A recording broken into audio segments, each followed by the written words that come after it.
Hello, my name is Greg, and welcome back to this flippin' furniture. Our next piece. We have something that used to belong to Jacob. And you see the doors are a little messed up, so we have some repairs to do there. Those aren't real deep, kind of superficial. Top on that is in pretty good shape. Just some doors gonna need some work. We're gonna get into it. Not exactly sure what I'm gonna do yet, but we do know that they've been Krogering.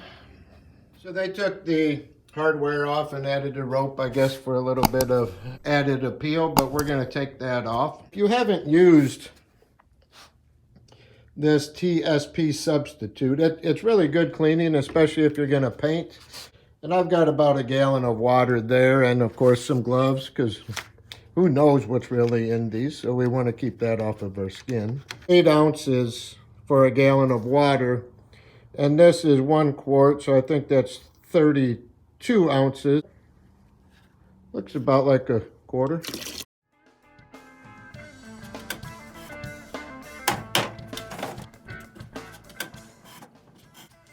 Almost hate to get rid of that. It kind of looks like the bat symbol.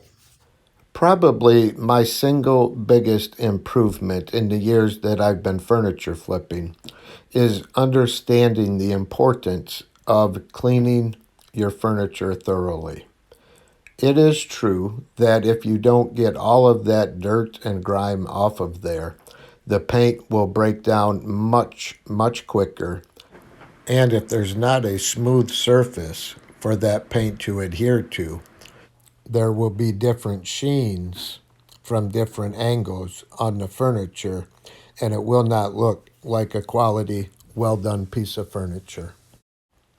I have never met anyone who wakes up in the morning with a real excitement to clean furniture.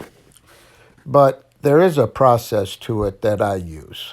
And what you see here is in my fresh and clean water, I like to clean first the parts of the furniture that will be used the most or will be seen the most. So in this case, it is the drawer fronts.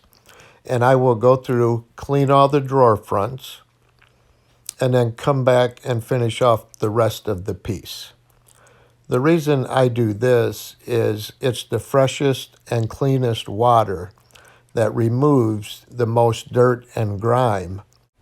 And here is why I do it in that process. Here's the water just after cleaning the drawers. Now you can sit back for a few minutes, listen to some great music, and watch me sand this furniture.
Sometimes when I'm working on this flippin' furniture, it's helpful to keep me focused to look at wins and losses, victories or defeat, me against the furniture. Sometimes I will take the victory, and sometimes I will take the defeat.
You've probably been wondering why I listed those numbers in the video footage earlier. And this furniture, I'm not going to say the name or the manufacturer because it was a discounted paint that I purchased from a big box store.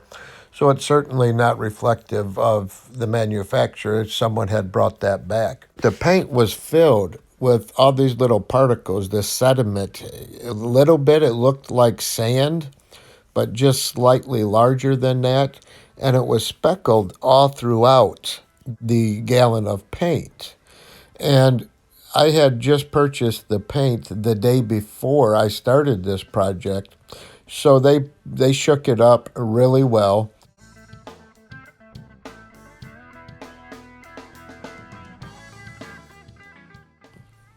So earlier I mentioned victories and defeats, me against the furniture. The furniture has registered their first victory. It is now 1-0. The furniture's in the lead.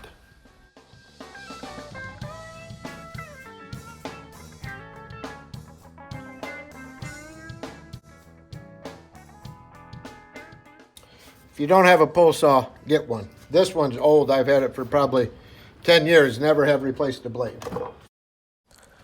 Being down 1-0 against the furniture, I decided to grab the sander, get rid of the stain on there, plug a few of the remaining holes.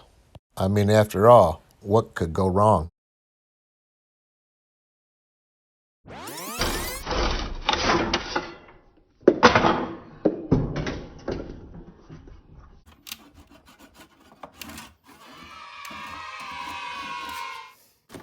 There we go. Those are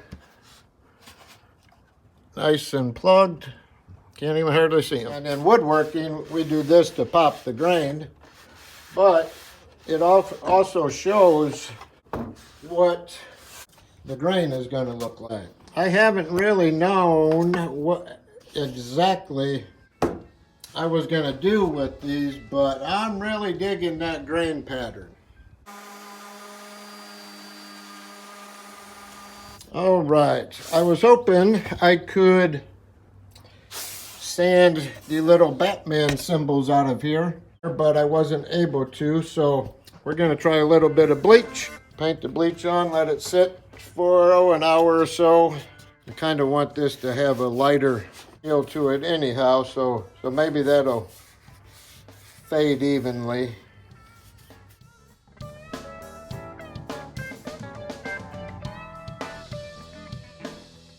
I tried 2 coats of bleach, and even on the second coat, I set it right out back there where you see the sun. It faded those Batman symbols in pretty nicely on 2 or 3 of the drawers. The other ones, it really didn't seem to blend it in very nice.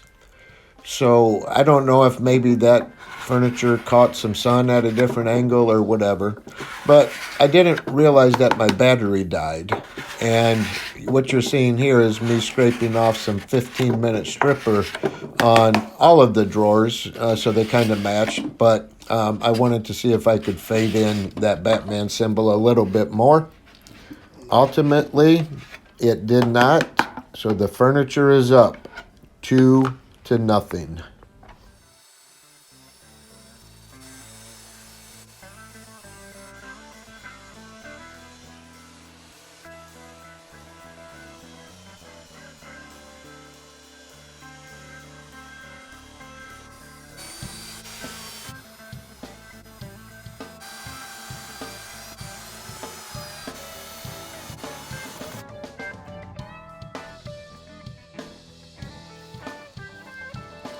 With the bleach and the 15-minute stripper not evening out the color on that wood, I decided to take out the big guns, which is the belt sander, and I put on 24 grit sandpaper. And this belt sander removes a lot of material and it makes a real mess.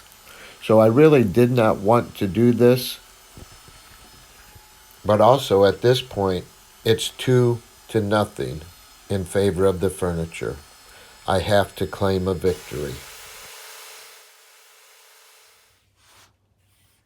I let that final coat of paint dry for about 2 hours, and then I came back with the pre-stained Minwax, and that just needs to sit for about 20 minutes to 30 minutes.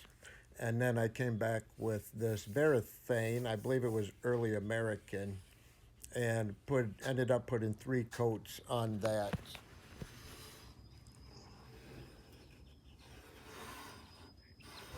We are back at it on the second day for this dresser.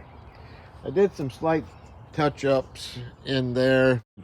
I don't want to get that dusty where I just painted, but we're going to go ahead and cut this off, make the bases for this and that, and then put final paint, and these should be ready to go.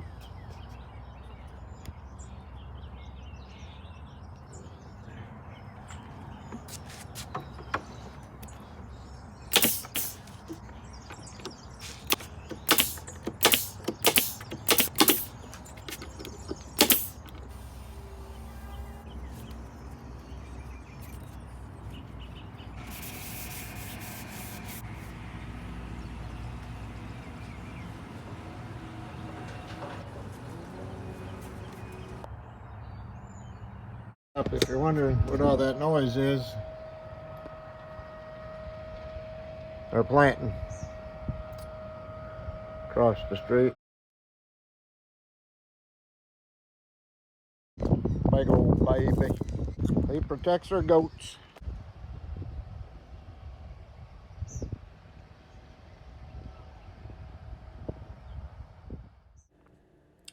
Right here I realized that I did not have any footage of how I did the front drawers on this.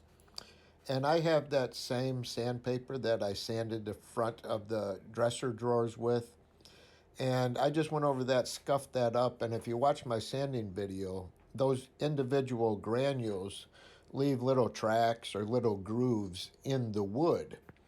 And those tracks and grooves absorb more stain, which gives it a darker appearance inside of those tracks and grooves. So that's what I did to kind of get that textured look on the drawers. And then I sanded those off just to make the front presentable. And this wood is actually Padauk, and it's a very hard wood. In fact, the density of wood is rated by what's called the Jonka scale. And the higher the number on the Jonka scale, the more dense or hard the wood is. I think Padauk is around 1,970. And I'll show you here how the difference between the Padauk hardwood and then some of the trim that I removed from this furniture. And I don't know the particular wood that this dresser was made out of, but I'd guess around 350 to 400 on the Jonka scale.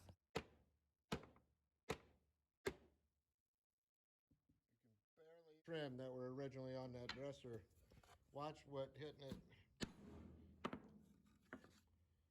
Look at that.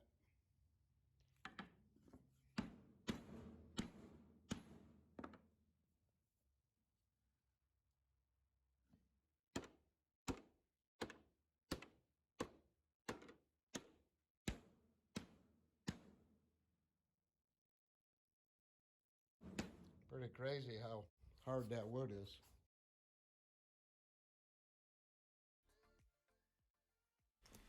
On my first video, I said I would give periodic updates of the subscriber count.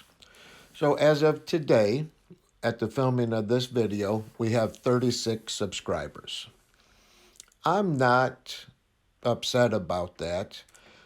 And the way that I view it is I'm not putting out content that people want to see. So what I decided to do, with money not a consideration, I decided to go out and get the best music that I could get. So I ran across these couple of guys, Jason and Michael, and recently they added some of their music on SoundCloud, and I sat down and met with them, and I told them money's not an issue. I just want some good quality music for the content that I'm creating. And they asked, well, what's your budget for music? I said, it's not an issue. There is no money. I'm just asking you to create some content for the video. Of course, I didn't leave them hanging right there. I told them that as of now, they will have an audience of 36 subscribers that will be listening to their music, and that by the end of 2023, there could literally be dozens of dollars each year set aside for the music budget. So, as you can see, after hearing the music on this video, they jumped in, created some good quality music, and go check them out over on SoundCloud. And I will have the link down below. I drilled these just a little bit wider so you can see the difference. And this is the wooden dowels that I used, and you see I drilled right into that and it just hollowed out. But on this one here I did the same thing. All that putty right there chipped out, and I actually stopped, so I didn't lose it all. The handle should cover that, but those wood dowels are the way to do these things over the putty.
As always, thanks for watching, and don't forget to subscribe. All right, here's a little sneak peek. We have this monster. This thing is heavy. There's no way I can barely lift up one side. And check out the veneers I've been making. So these I haven't figured out 100%, but they're either going to go there or there. And thinking about doing something cool within that. I'm just not 100% sure, but this is going to be a massive beast. So be sure to subscribe so you know when I get this thing posted. Thanks for watching.